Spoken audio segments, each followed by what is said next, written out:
Long time no see. Right. Oh, are you going to join us?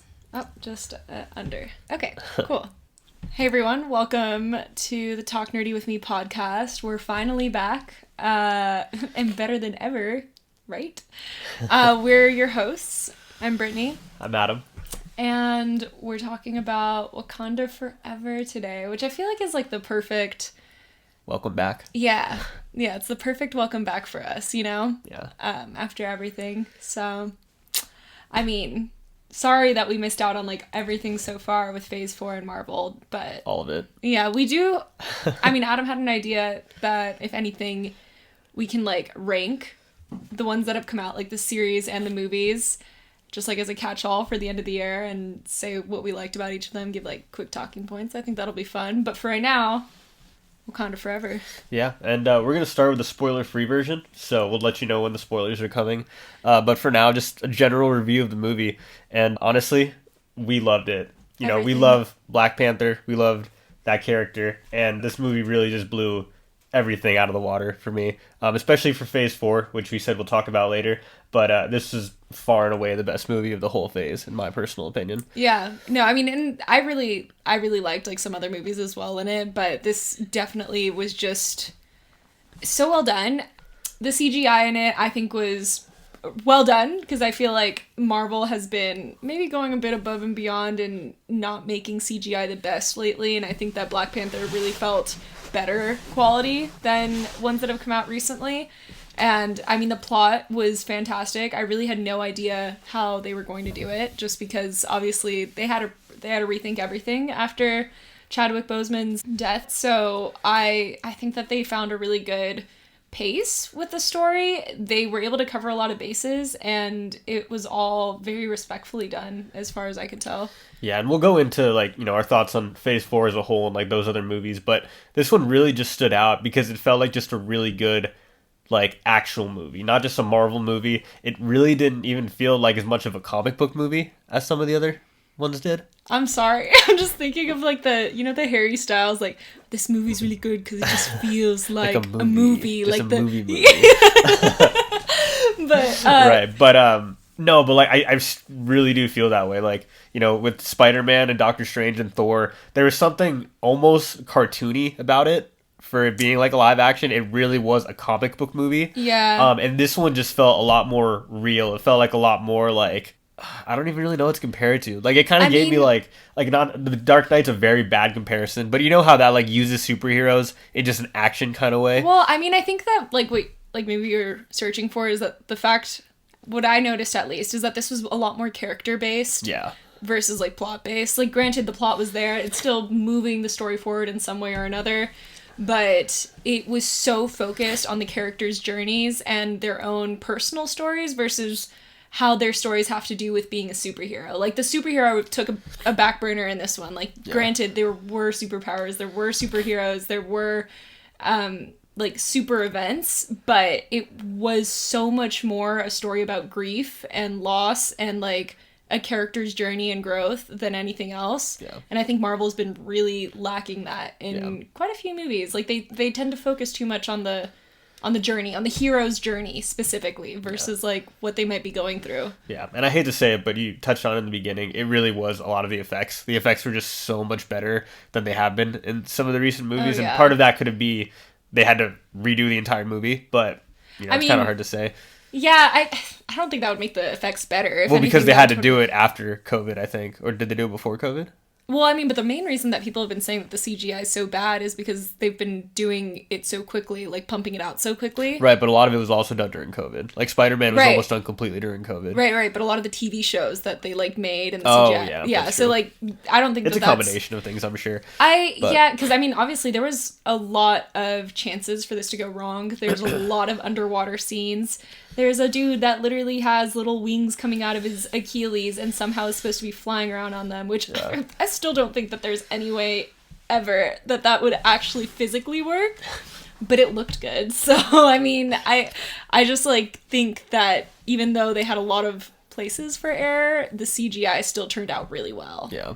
Yeah. And I mean, it could just be because we saw it on the big screen, and that always makes things feel a little bit better. True. But yeah, like to summarize, like I mean, I'm gonna say I love every movie after leaving the theater, but in this moment, I really do think this is probably one of my favorites. Like I want to say top 5. I don't know where I can rank them all. It was easily the best one since Infinity War, in my opinion. I thought Infinity War was better than Endgame, but I think it's the best one out of Phase 4, and I'd say it's probably like a top 5 favorite Marvel movie for me at the moment. yeah, I would definitely say top 3 even. I just think I really loved the original Black Panther movie, and this one shot it out of the water in like a lot of ways. I don't know. It's hard to kind of like pinpoint exactly what it is, but especially the spoiler-free version. Oh right. I just really think that it has a lot to do with like the way that this was a character journey. Like I feel like I'm gonna repeat myself on that a lot, but like every single character had a very in-depth personal story arc that they explored and that they like learned and went through as the story went on. And some of it obviously had to be sped up a little because there's so many characters, but overall they stayed true to themselves and they grew in a movie, which isn't something we've seen a lot of since the original Thor, original Captain America, original like superhero movies where like that was their journey. They had to grow into a hero. Yeah. We got that again because of this journey. Agreed. So, yeah. And I mean, as far as like the plot goes, like I mean, I really enjoyed it. I think that even though they had their what's that saying, like hands in a lot of baskets or whatever it is. Oh yeah. They kind of like were able to close out most of them pretty well. Agreed. Yeah, I thought like the story, I didn't really feel many plot holes, honestly. Like I thought it was very, very well done. I like what it sets up, and this is still spoiler free. There is a mid-credits. Please do not leave early. Stay for the mid-credits. End credits? Mid-credits. Middle of credits. Yeah, but it's like there isn't an end credit, which I was actually pretty surprised by. That's why I said mid-credits. I know, but it's an end credit then because there's except not at the end though. Well, but they do some credits and then they did it. I know that's why you're saying mid-credits, but they were always called end credit scenes. I've never heard anyone call them mid-credits. They're end credits when they're at the end. They're mid-credits when they're in the middle. That's That why was there's the usually a end. couple. They're both called end credits. No one has ever been like, oh, the mid-credit and the end credits. All right, leave a comment if it's considered mid-credits if it's in the middle, or if it's considered end credits if it's after the end of the movie. All right, but yeah, that's the spoiler-free version. Yeah, this is your warning now. Please, if you've not seen the movie, turn the video off. Come back later. Or just watch it if you don't care, I guess. Yeah, if you don't care, go ahead, watch. But we're going to get into like the nitty-gritty. We're going to be spoiling a lot of the movie, the plot points, the ending, the characters. Easter eggs, basically anything we can remember, we can call out, or that, we've seen, read about. Yeah, mostly just like the things that like really stood out to us. But they're going to include those things, so if you don't want to see it, we'll catch you later. Go watch it, and we'll see you then. All right. But this is your last chance, so It's starting. So time for the real fun stuff. Wow. This movie was freaking awesome. Yeah, no, I mean, I want to start with Namor. Just because, like, I loved him as this, like, anti-hero villain character. Like, I just think that when I first heard that we were going to have Marvel's version of Aquaman as, like, the villain in Black Panther, I was not excited about it. Like, I remember you telling me about it, and I was like, oh, that's, like, so not cool.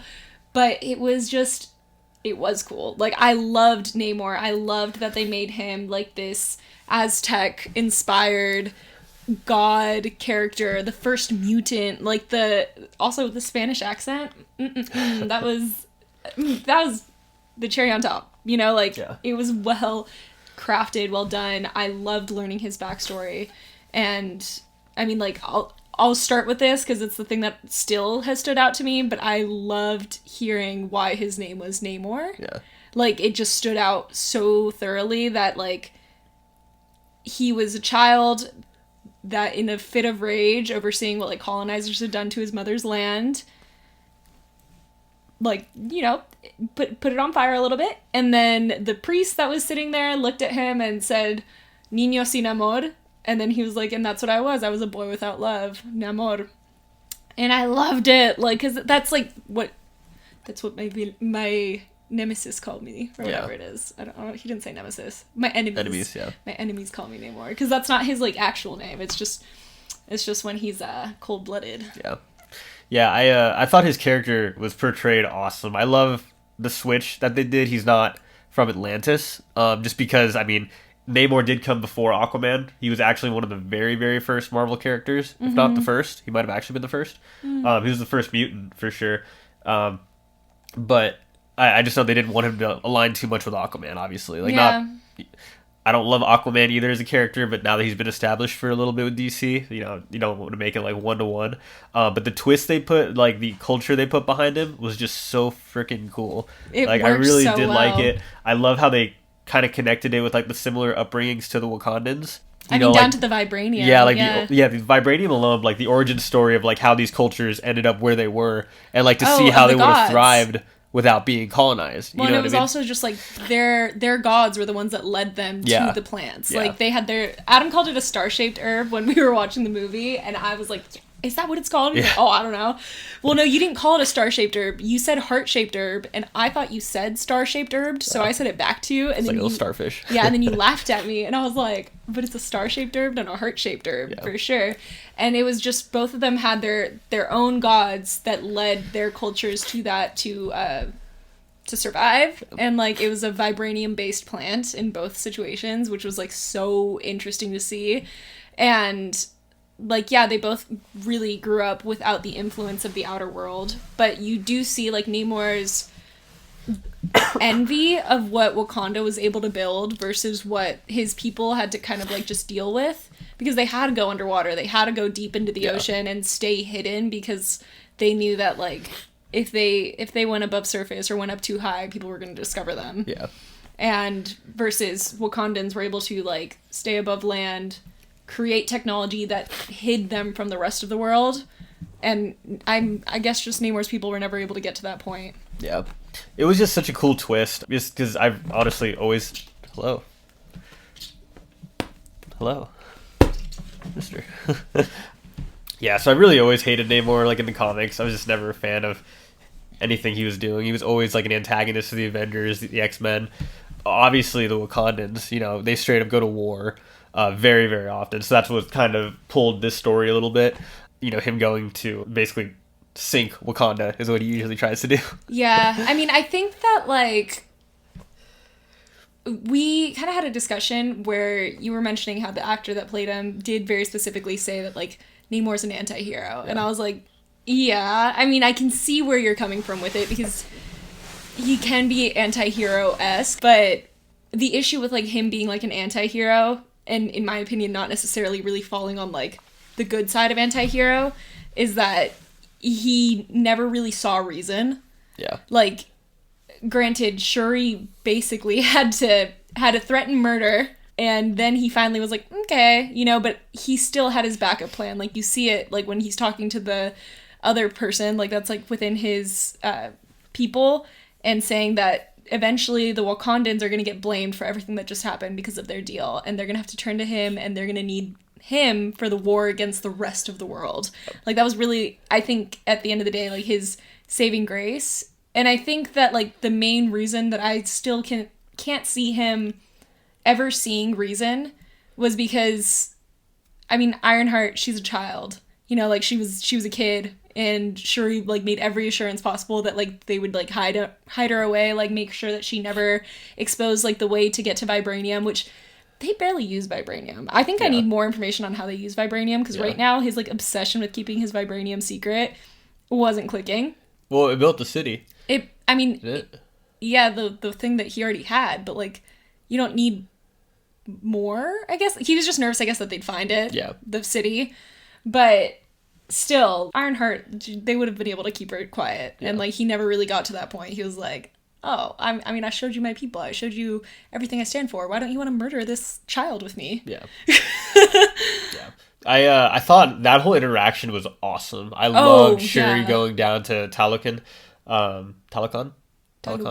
I loved Shuri going down there. I loved the whole interaction. I loved how it was, like, sincere. Even though you're like, what's going to happen here? Is the kid going to get killed? Is he going to backstab Shuri at some point? It was so authentic, and that's part of what led to the closure at the end. Like Shuri really seeing how similar the cultures and the civilizations were. You know, all the similarities that they have with how they act, how they're confined to where they are. They're living in secrecy pretty much. That really made her connect with him. But it was just such a cool thing to see them. I'm not saying like they hit it off or anything, but like they were just hanging out, honestly, for that whole. Well, it was nice to see that side of Namor for sure, because like you can tell that he wanted a connection with the people that he saw as similar to his own. Yeah. Like he mentioned it a couple of times, the way that the rest of the world is just ruining the planet. Yeah. I mean, he's not wrong. Yep. You know what I mean? But like he's very obsessed with the idea that like the water is now dirty because of the humans. The air is polluted. The world that they're creating is only getting worse and worse, and like they should just be wiped out. Like low-key very Thanos style. And he saw Wakandans and saw that they kept everything pure. Yeah. They kept their culture pure. They kept their air pure. They kept their water pure.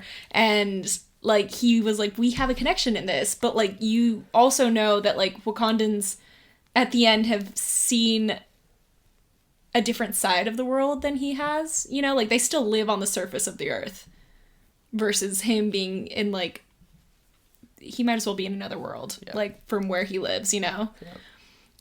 What I'm curious about, I loved the whole siren thing. Oh yeah, I wanted to mention that to you as soon as they popped up. Like as soon as they heard a noise, I was gonna say that's gonna be sirens. Oh, for sure, it had to be. Yeah, and I was so glad that like they did that, like the hypnotizing like hymns that like all of the soldiers heard and just walked into the ocean. I love when they pull like any kind of mythology into it. You know what I mean? Yeah, and it was so cool to see. I mean, it was. I don't understand it. Like, do all of them have that power? Is there only a select few? Like, and why don't they always do it? Like, I was kind of wondering that at the end. Like, couldn't they just keep doing it? I wonder if like they have to be in the water for it. Like, if they can't just be like with their masks. It might also be like a warrior thing too. It's like they kind of weed out the weak and then actually.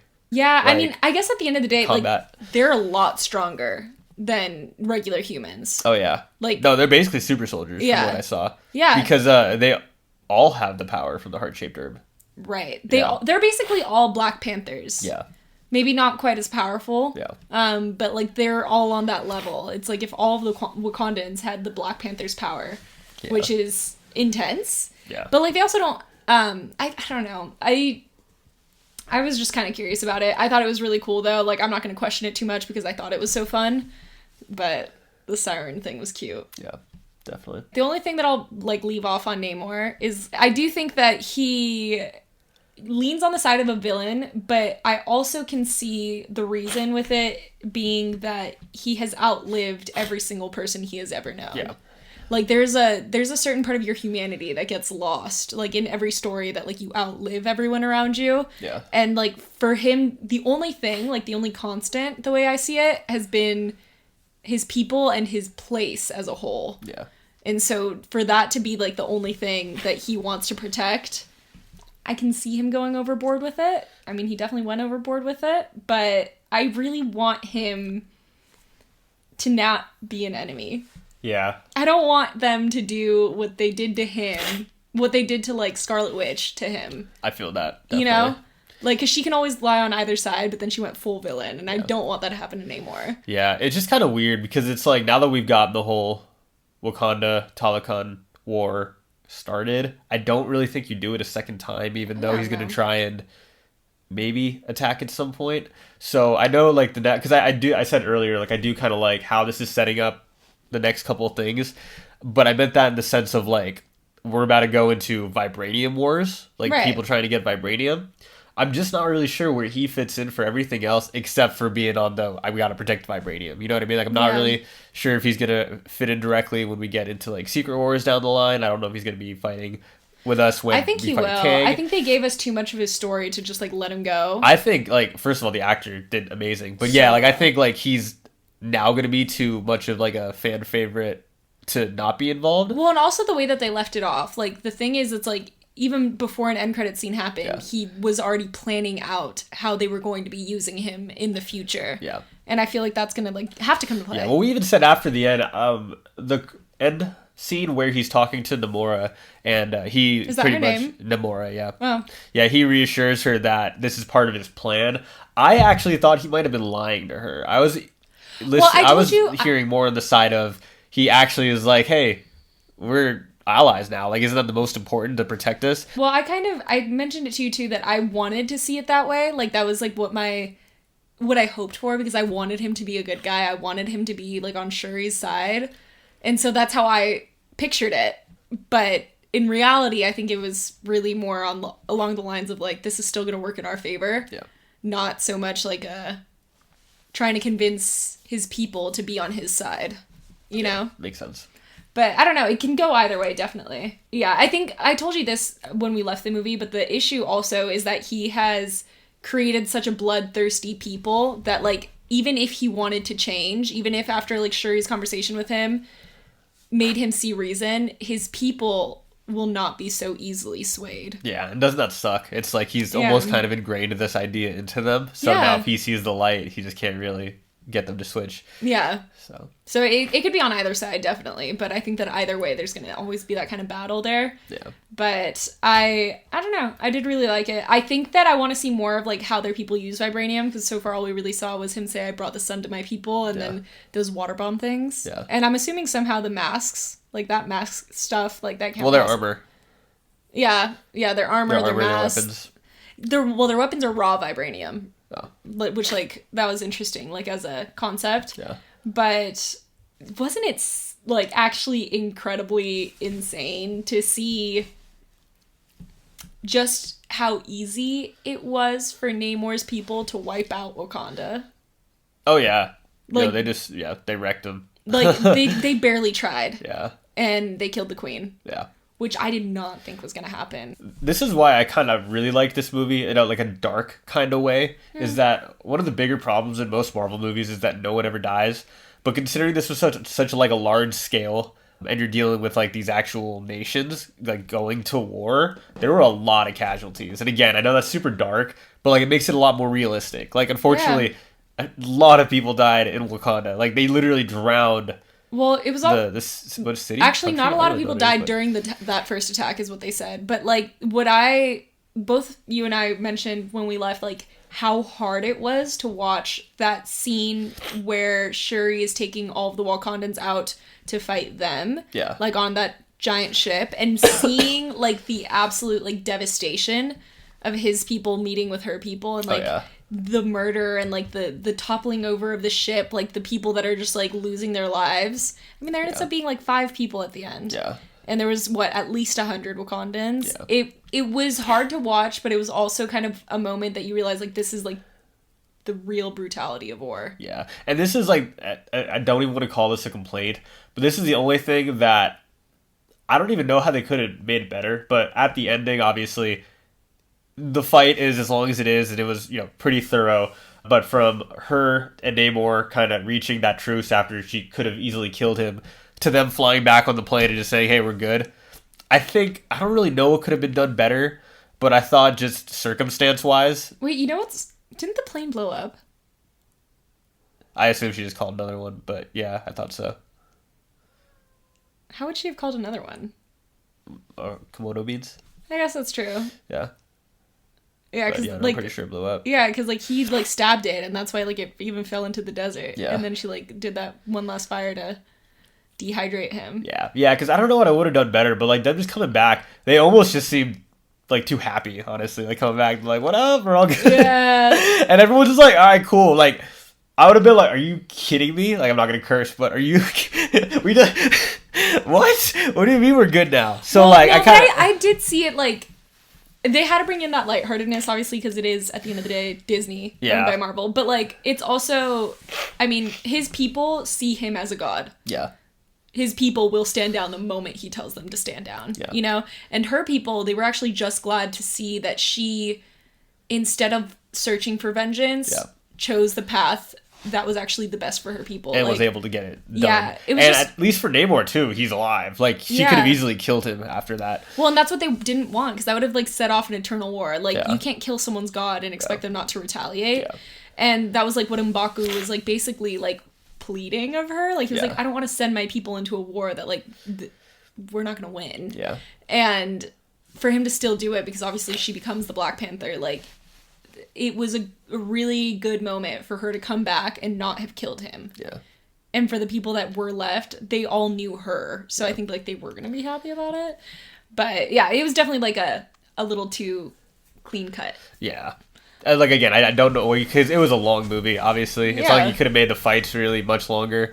No dialogue really could have gotten you there. But, yeah, that was the only thing that I can see why some people would be a little bit weirded by that. But yeah, it was still fine with me, honestly. I do really want to, like, talk about, like, how this story was really a story of grief. Oh, yeah. Well, that's been, like, the big thing about Phase 4. It's all about grief. But this is the one that really nailed it. I know WandaVision did. No Way Home tried. I don't think they did a good job. As a grief part, you know what I mean? Kind of, like, not really. I mean, I was just sad at the end of that. But, well, yeah, but, like, I think that, like, they didn't have enough time to really touch... Because, I mean, his grief happens so close to the end. Right. But even, like, more importantly, like, Doctor Strange. Like, Doctor Strange was all over the place with how they address grief. Yeah, no, Doctor Strange... Like, you couldn't figure out whose grief they wanted to address. I don't even think it was a story about grief in the end. I think, yeah, like, this one, it had to be about grief. Because, obviously, like, Chadwick Boseman's death meant a lot to a lot of people, especially the actors. Like, it's unbelievable to think that he was suffering in silence, like, for so long, and for that to have been, like, the way that he went out. And they had to, like, address that in the way that, like, it was also a brother, a king, a son dying. And, like, it starts with the funeral processions. And, like, I loved seeing the funeral processions, like, to see that it's supposed to be, like, a celebration of life, but to also still see, like, Shuri and, like, his mother, like, absolutely mourning this loss.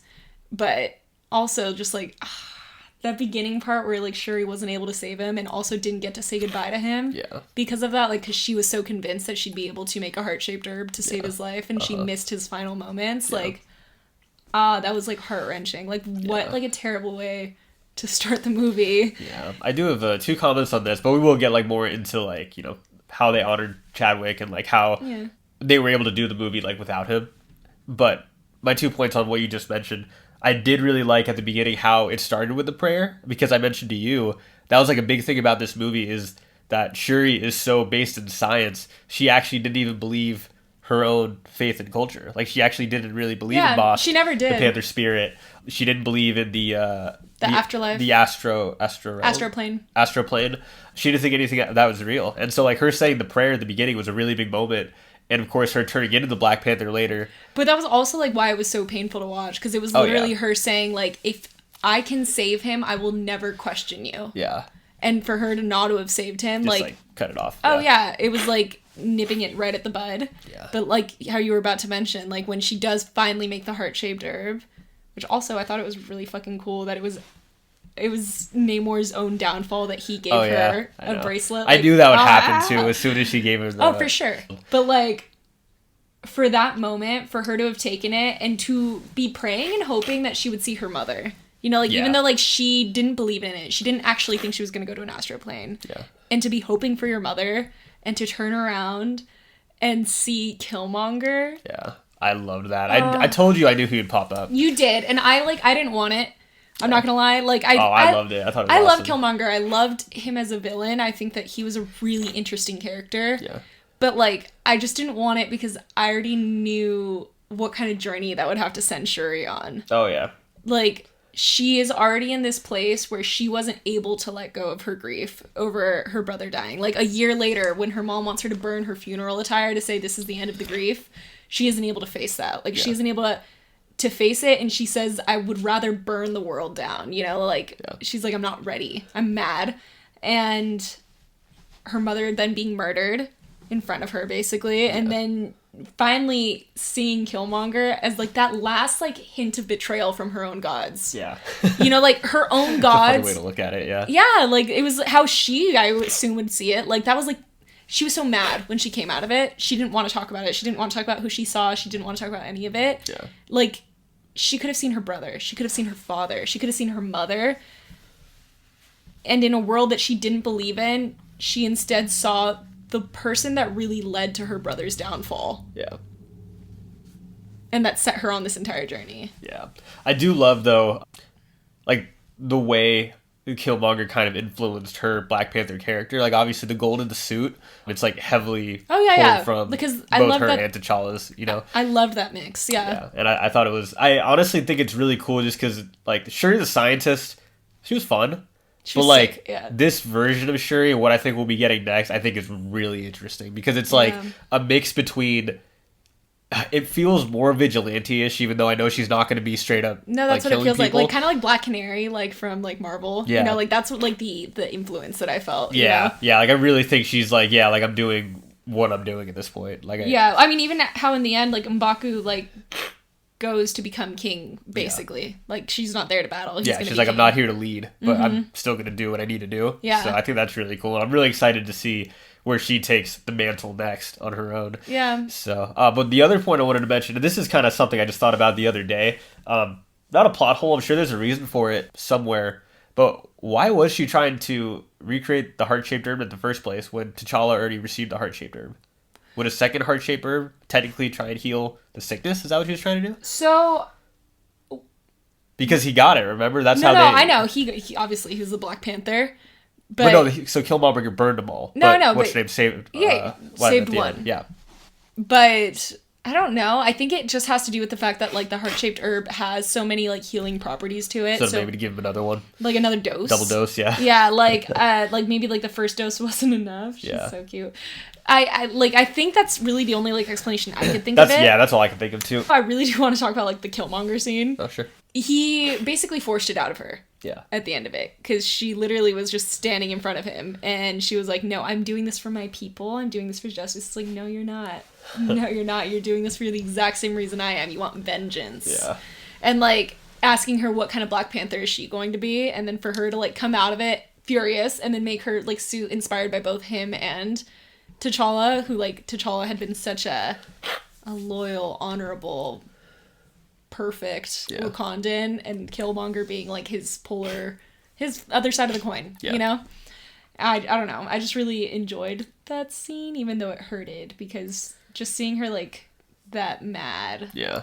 I wasn't sure if she was going to make the right decision in the end. Yeah. Well, I mean, I knew she wasn't going to kill him, but like I wasn't sure. End up. Actually, you know what? Yeah, there was a split second where I'm just like, is Namor a one-movie villain? I did actually think that for a split second. Once she cut off his feet wings, I was like, wait, what? She ripped it off. Did those go back? Oh, I know! That's what I was wondering too! I was like, ow. Maybe he just needs to take more of his star-shaped herb.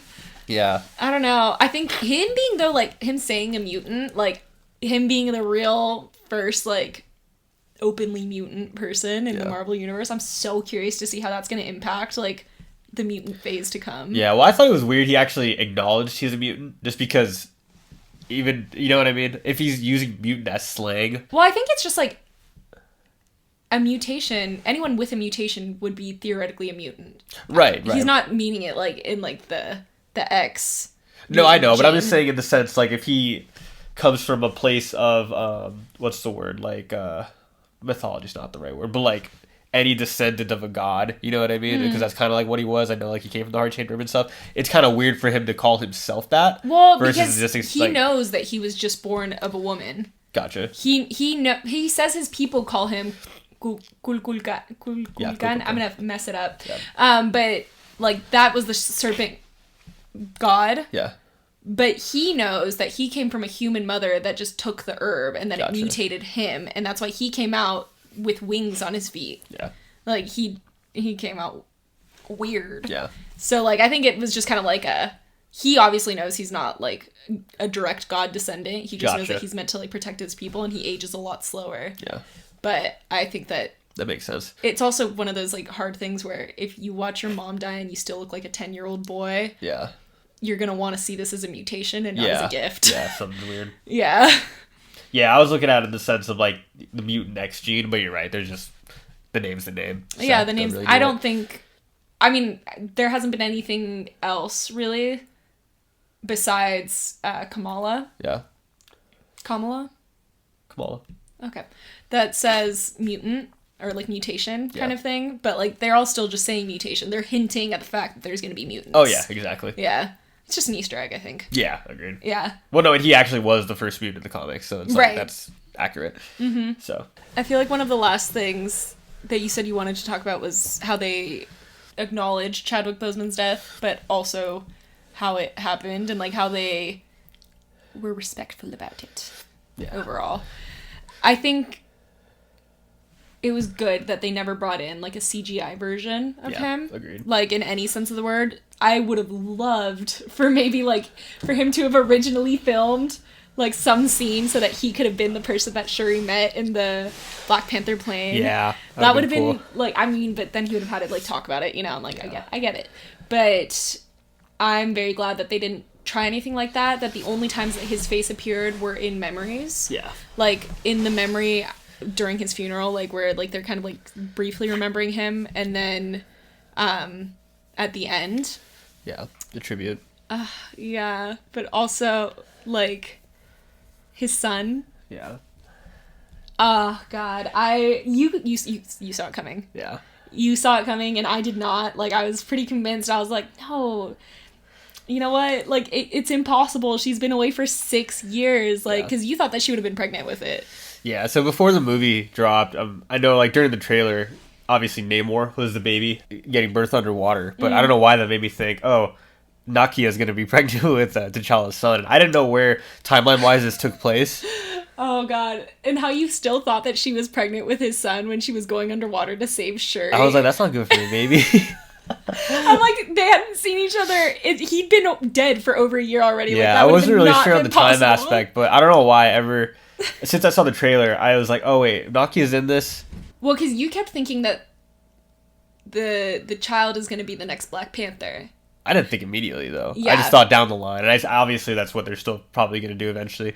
But yeah, I thought it would have been like a good way to like speed up the like process, you know what I mean? So like obviously there's a next in line after Shuri, because that's kind of how they've been doing it lately. It's like you have the main person and then almost like a sidekick. Yeah. And the sidekick turns into the Young Avengers, and then But you could also tell that Nakia doesn't want him to grow up with that yet. oh yeah, 100%. Like he's going to be kept in Haiti. Yeah. With her. For a while, at least. And I liked that aspect of it. I liked that where she was pregnant when T'Challa was blipped. Like, when he disappeared. Yeah. That was why when she said, like, I broke. Like, I had to go by myself and break somewhere else. Like, she was pregnant with her child, and, like, the love of her life had just disappeared for forever, in her opinion, you know? Yeah. And 5 years later, he blips back into space, and he's like a 5-year-old son to me. Yeah. Like that's crazy. Yeah. Like that whole concept is just not easy to wrap your head around. Mm-hmm. And then obviously Shuri, she's been going through so much throughout the movie, like so much grief, so much feelings of just like not having finished her business with her brother at all. And like the last scene being Nakia introducing her to her nephew. Like, and her knowing that her mom had met him, and, like, after, like, everything that had happened with her mom, like, oh, that, like, broke my heart. Yeah. And then just for him to tell him, like, that's my Haitian name, my Wakanda name is T'Challa, and I was just like, no. Yeah, the tribute into that, like, seeing him, seeing his kid, that probably got me to shed a couple tears, honestly. Oh, that was the moment. Like, I thought that this whole movie was gonna be, like, so hard. Yeah. Just because of, I mean, our T'Challa died, like, this year, you know? It was just, like, it was gonna be too much. And then, like, I didn't cry in the beginning during the funeral processions, and I didn't cry, like, in their mini tribute there, and the mini tribute into the Marvel logo, which I really loved that as well. Oh, yeah. And I was like, I'm a bad bitch. Yeah. You can't make me cry. And then the little kid just looking, going, I'm Prince T'Challa, son of King T'Challa. I started bawling. I was like, oh my God. I loved it. That's so precious. Like, I can't handle it, you know? Yeah. And he has the same dimple, I know. It was so fucking sweet. Like, it was well done. Yeah. Like, and it didn't need an end credits. Like, I thought that alone was just, like, perfect. Well, and I told you, I think this is another reason that I loved the movie so much, that they weren't necessarily using this movie to push anything else. To further their other movies. Yeah, this was a very, like, internal movie. Like, this was about Wakandans. This was about Namor's people. This was about Shuri, and this was about, like, Chadwick Boseman at the end of the day. Yeah. that. And granted, it's still going to further the plot in some ways, but, like, even the fact that they didn't have any end credit scenes that were going to talk about any of the other movies when every other movie always does, like, that felt, like, in and of itself, like, a point of respect. Yeah. And I liked it. Like, I want Marvel to bring back the character journey. Yeah. Like... No, because you're right. Like, a lot of these movies lately, they just... Like, Doctor Strange is the perfect example, and that's, like, a movie and I Thor, really... and Thor, honestly. Thor gets its own conversation. I don't really know. Well, I mean, I think Thor all of them should get their own conversation. Yeah, but like with Doctor Strange specifically, like to touch on what you're talking about, like the character not even being the focus of the movie. Doctor Strange, even though I enjoyed it and it's still a fun watch, I don't even know who it was focusing on. I think it was so spread thin on trying to determine, is it Doctor Strange's movie, is it Wanda's movie, like, and trying to tiptoe that and like not landing on either of them. Yeah. To where you're just kind of like, I don't know what exactly the point was, except now we know there's a multiverse. And like you said, it's like, for what we're getting down the line, like, yeah, that makes sense, but it's just like, but don't call it Doctor Strange 2. Call it just Multiverse of Madness and just throw us in, you know what I mean? So it's like, for it to be like a character's movie, we really want to like learn more about them. Well, and it's also just like, I think they lost a lot of the idea that characters need to learn and grow. Yeah. Like, within their own movies. Like, they shouldn't just, like, appear as different people altogether every single time. Like... That's more like Thor. Yeah, and, well, also just, like, in general, they did this with most of the... Like, Iron Man 1, 2, and 3, Iron Man's a different person in each one, and we saw his character journey in the first one. And that was a really good moment. You know, like, we saw him go... No, we saw him go from mad billionaire, like, ammunition man... into someone that, like, saw the damage of what he was doing and also had to deal with his own, like, new disability and how he was dealing with that pain and grief. Like, that was a really good example of, like, what made a Marvel movie good. Yeah. Like, seeing how a character's journey influences them in becoming a hero. Yeah. Like, not seeing a hero do heroic things and be shit on the entire time. Yeah. Which is what a lot of their movies have been, this, like, in a lot of the phases. Like, phase 2, 3, and 4, I would say, at this point. Like, even ones that are doing, like, pretty good backstories, like, I would say, like, Shang-Chi did a really good job at, like, backstories. Shang-Chi was one of the best, like... Oh, yeah, in this movies, new phase. Yeah. But even then, like, we don't get a good idea of Shang-Chi's emotional journey and character arc. Kind of. I'd say more so than a lot of them, yeah. I mean, like, his so resilience to his father, his having to deal with his father at the end, like, losing his sister and then meeting her again, like, leaving her. Yeah, but it's, again, these were a lot more things that, like, happened to him, and, like, he dealt with them as they came, but, like, it was much less about, like, his character... searching for it. Yeah, like, his character, like, having to, like, grow and change around it. Yeah. Like, Shang-Chi did one of the better jobs out of any of the recent movies, honestly, but it still wasn't, like... focused on him. It was focused on furthering a story. Yeah. If that makes sense. Definitely. So I think that, like, Marvel would do so much better if they, like, kind of went back into that idea. Yeah. Because you can still further a story by doing it that way. Definitely. I mean, this still... If we're probably paces ahead of what we were in the beginning. Well, I mean, that's kind of like the problem is they're pumping everything out so quick is that they're focused more on the bigger picture. But it's like, if I can't enjoy the smaller things, the bigger picture just doesn't satisfy. You know what I mean? Well, and it's also like you have to stay true to a character. Yeah. Like, if I said it once, I'll say it a freaking million times. I hate what they did to Wanda. I hate it. Yeah, and like, it really sucks that we haven't gotten around to talking about a lot of the phase 4 stuff, but this is like a very like strong feeling we have is that, like, if you wanted Wanda to be the villain, I guess that's fine, but that's not where we left her in WandaVision, and we needed at least some sort context. Of one like episode. Fast forward. You could have given us one more episode of WandaVision. I even just needed a little time lapse in somewhere in Multiverse of Madness that show her turning actually evil. Yeah. You know what I mean? Like, that is not how I expected that movie to go. That's not where we left Wanda. And now she's a straight up villain who's like not like the off-screen dead, you know what I mean? So she's going to appear at some point. Don't talk too much about it. I mean, maybe people haven't seen it. That's on you. It's been a while. But anyways, I'm just saying, like, you can have a character do this. Like, you can have a character go through all that journey, but, like, spend time in showing us how that character got there. Yeah. Like, that's all we're, like, asking. And for Shuri to, like, have gone through, like, such different stages. From, like, determined to depressed to, like, the guilt that she felt turning into pure rage. you saw the progression. You saw her, like, sadness turning into rage, like, as time went on. And so when she became, like, this, like, different version of the Black Panther, you weren't just like, she was a nice scientist lady. I don't understand how she got so mad. You know, like, they showed it to us. They explained it.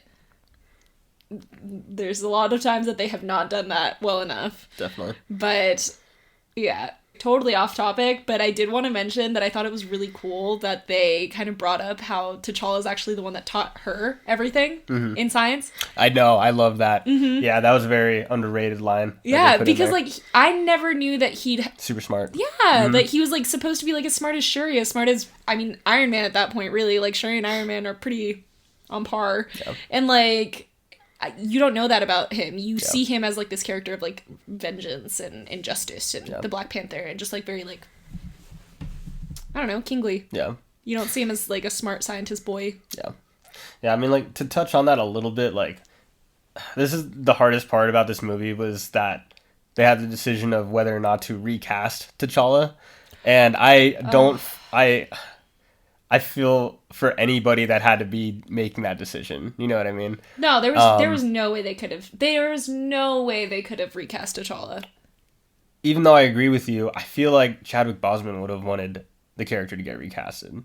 And like it really makes me bummed because he was supposed to be such a big part of this next phase, and he was supposed to be, in my eyes, like he was supposed to be the new leader of the Avengers. You know what I mean? At least until we get Mr. Fantastic. Yeah, like, no, I mean, and I agree in that sense, but so much of what the Black Panther was tied into, like, Chadwick's character. Yeah. Like, character of self, like, as a human, that anyone else would have felt so wrong.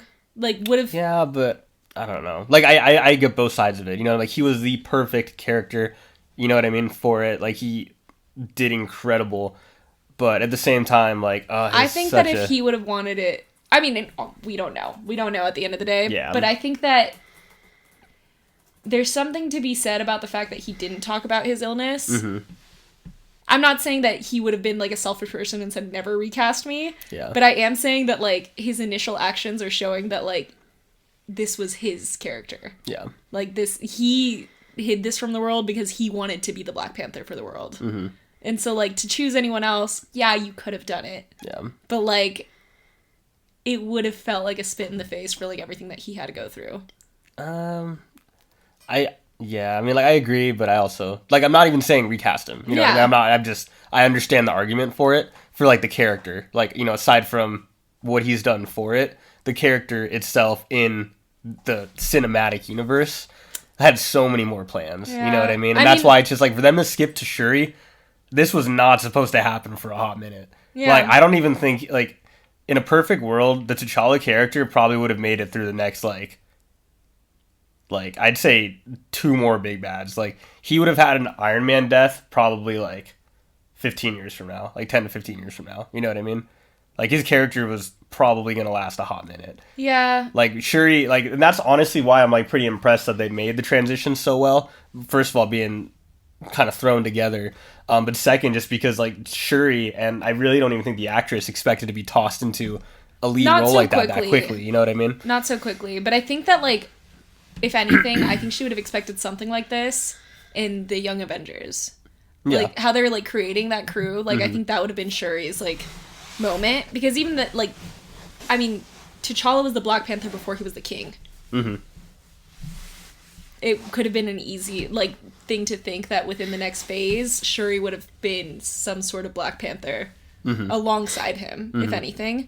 So I think that, like, it was always kind of expected that it was going to go that route. Oh, I knew she'd get it eventually. But yeah, I don't think anyone thought it would happen this soon. Well, I mean, it wasn't going to ever happen this soon, like, except for, like, in this extraneous situation. But I don't know. I think that, like, this was the only way they could have done it. Like, honestly, because I mean, I'd have to do some research, but, like, personally, I don't think recastings ever do well. No, like, and I agree with that that kind of sense where, like, you love a character so much, and that character for some reason has to get recast, a movie will bomb. Like, it'll totally, like, be messed up after that, whether it's because of a good reason, like someone dying or not. Yeah. Like, it just doesn't work out very well. I know. I was trying to think of like some like dumb variant multiverse way for them to just get Michael B. Jordan to do it. Yeah, I remember you mentioning that. That would have been kind of funny, like if he was like a good Black Panther in a different universe. Yeah, you just couldn't picture the change up. You know what I mean? Just from like going to Killmonger to. I don't know. Michael B. Jordan's a great actor. I think he would have done it easy. I'd hope so. And they were good. And I think he would have been kind of like Shuri. Like I think he would have like his Black Panther in would that have had an edge or something. Well, his yeah, exactly. His Black Panther in that variant universe would have been kind of like Shuri's Black Panther is in our universe. Yeah. But and I mean, besides all of the drama that happened like with the actress and everything like that during the shooting of the movie, I still think that she was like the best option. I mean, even just like watching, because obviously she had a connection to like Chadwick in general, and like seeing her journey through that as well. And I mean, even like the scenes of how she like shook Ironheart's hand the same way that T'Challa had walked in and shook her hand when he walked into the like science room. I was too weak for that. I wasn't ready for it. Yeah. Like, a lot of the similarities between, like, the journeys that they both had to go through in their first movies were there. Yeah. And I liked seeing it in the sense of, like, a family member that had to take up a mantle that they weren't ready to take up. Yeah, definitely. So the last thing I wanted to talk about is Riri Williams, a.k.a. Ironheart. Mm-hmm. And before the movie, I was a little bit nervous, really, just because of the leaks we saw of her suit. And I liked it in the movie. I still think it looks a little too much like a Transformer mixed with a Power Ranger. It's the Mach 1 and 2, so I think it'll be fine down the line. It's pretty comic book accurate, but once I think it gets the like gold-plated face to look a little bit more like Iron Man, I think it's when it'll be a little bit better. Like, really just a slimmer suit, I think will be good. It was pretty bulky. So, I don't know, kind of look more like a tank like War Machine than like Iron Man. I think the reason they made the face look different, and I think the reason that they made it more bulky is... So it doesn't stand out as much, so it's not one-to-one with Iron Man. So it's hers, right. Okay, that makes sense. Yeah, so it's not like she's just copying an idea, she's making her own. Okay, that makes sense. You know? Like, I think that's why they did it. I mean, granted, I didn't love it either. Like, it's not like I'm saying this should be her end suit. I think that she'll keep adjusting it and playing with it. Mm. But I also think that it would be something to be said about the fact that she made it bulky almost kind of in defiance of, like, not wanting it to be feminine. Mm-hmm. Because, like, I think there was a line like that in it where she was like, you just got taken down by a girl or something. Like, it was something along those lines. Mm-hmm. I think it was when she took down the drone, maybe. Mm-hmm. And, like, she timed it perfectly, did all the math for it to, like, land on the other people that were, like, chasing. And, like, I think it's just one of those things where, like, she's looked down upon a lot because she's a girl in STEM. Mm-hmm. And so, like, she made her suit bulky. She made it, like, a strong suit. She didn't want it to just be, like, a feminine little, like, cute little lilting suit. But she also still made it cute because she's cute. I could see that. I mean, I really thought it was more for just defense, but I'm assuming she made the suit out of vibranium. So if that's the case, I thought it might as well just be skin tight. So you are right. Like, there's no reason to make it that thick. Look at, like, her car. It's a muscle car. Yeah. You know, like, they're, like, typical things. She's still, like, very, like, feminine in other ways, but, like, you can tell that she doesn't want to just, like, fit into a feminine stereotype. Yeah. And I get it, you know? Like, it makes sense in that sense, and maybe I'm just looking too far into it. That's totally a possibility. Yeah. But I just feel like she's going to, like, keep making her suit more different than what Iron Man's looked like. Definitely. And probably, in some ways, better. Yeah. Yeah, I'm just excited to see the next version. Because, like I said, this one was cool for, like, the first time on screen, but they changed him out so quickly. Like, Iron Man had a new suit by the end of the movie. Yeah. So I have a feeling the next one's going to be really, really cool. And she's getting her own series on Disney+. So I'm curious to see how that one goes. That one, all we know is that kind of what I mentioned with Shuri in the beginning, saying the prayer to Bast. The backstory behind that is kind of like the magic versus science.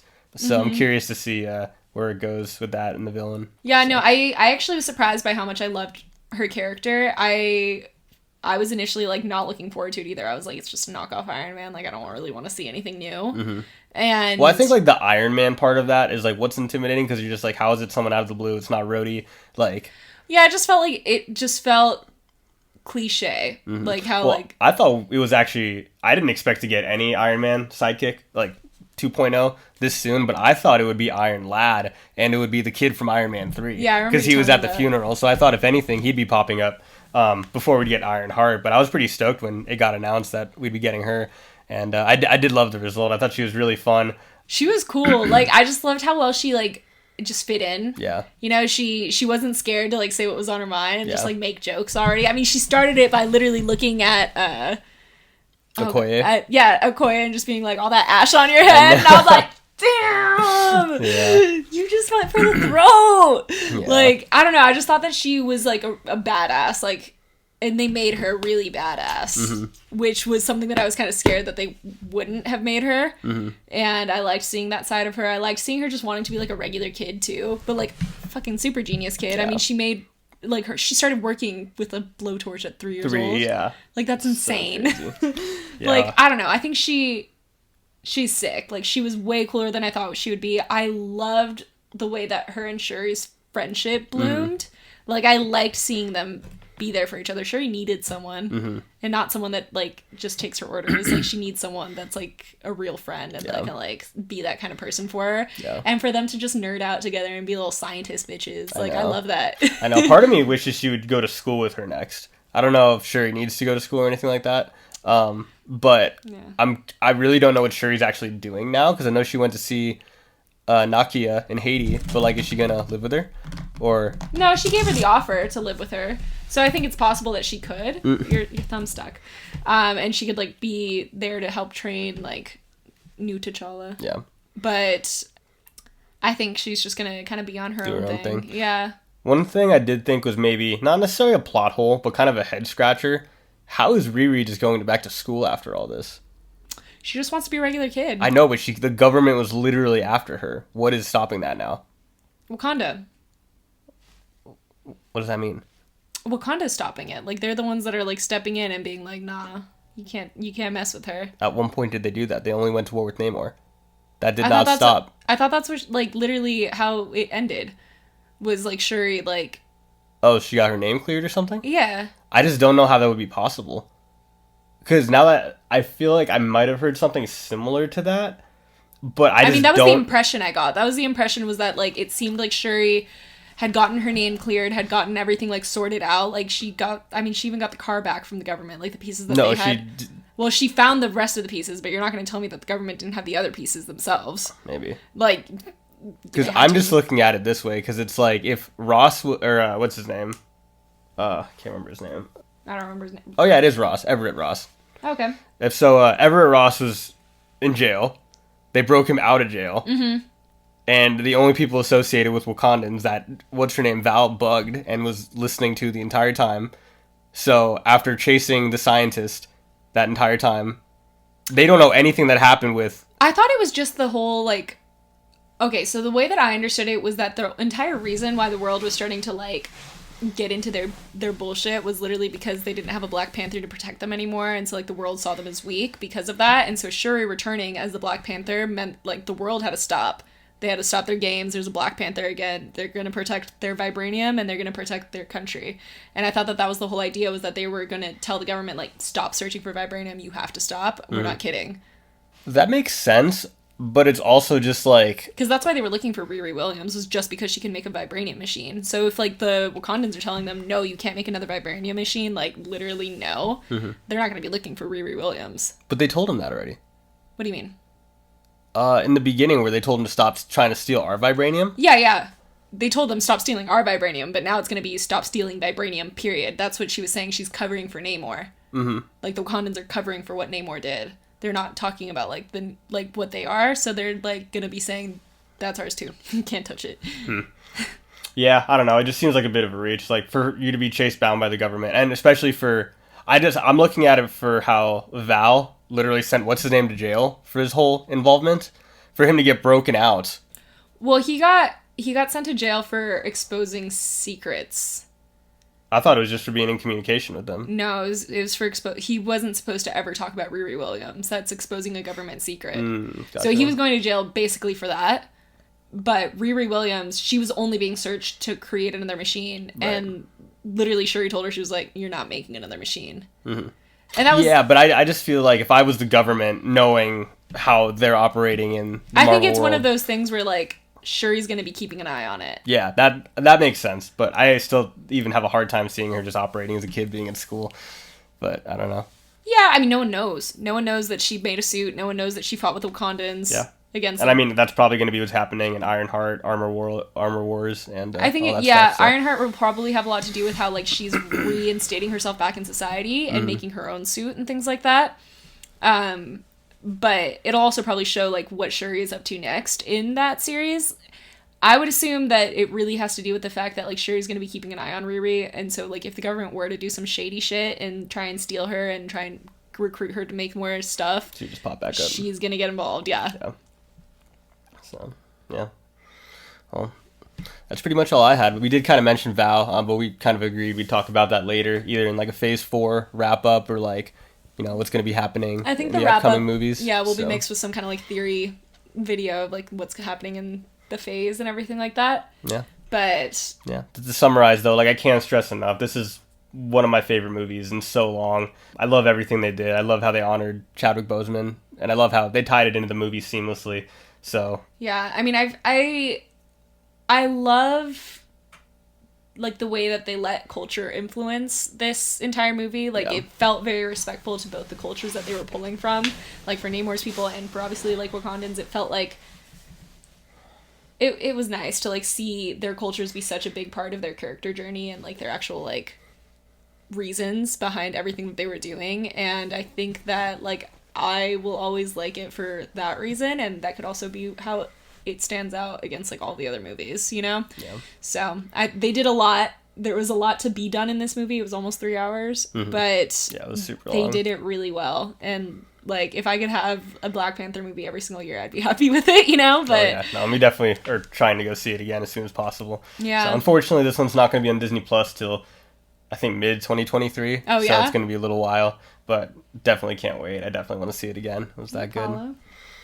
So yeah, but I mean, I loved it. It was top 3 and it's not number 3, you know, like of like all the Marvel movies out there. Like I know it's up there, and it's just it shot the original Black Panther out of the water for me, and I already loved that one so much. So I don't know, nothing else to really say about it. If you didn't like it, you're wrong. But I'm sorry. It's okay to have a wrong opinion. You can go rewatch it another day, but like don't give me your bad opinions. But yeah, overall, I hope you liked it just as much as we did, or that you just found things that you loved in it too. Cool. Yeah, and we are obviously going to try and do this a little more consistently now that we have a spot to do it. And yeah, we're still figuring out the whole setup thing. So if you're watching the video this may for look this, completely different next time. Kind of just threw this together. Oh yeah, there's so much to do. There's so much to get done. So for now though, we did it. We finally sat down and filmed 1 year later. Yeah. I guess that's all for this episode. So please stand by. Wakanda Forever, please stand by. So now we go to Disneyland and we buy all the Black Panther stuff. Exactly. So,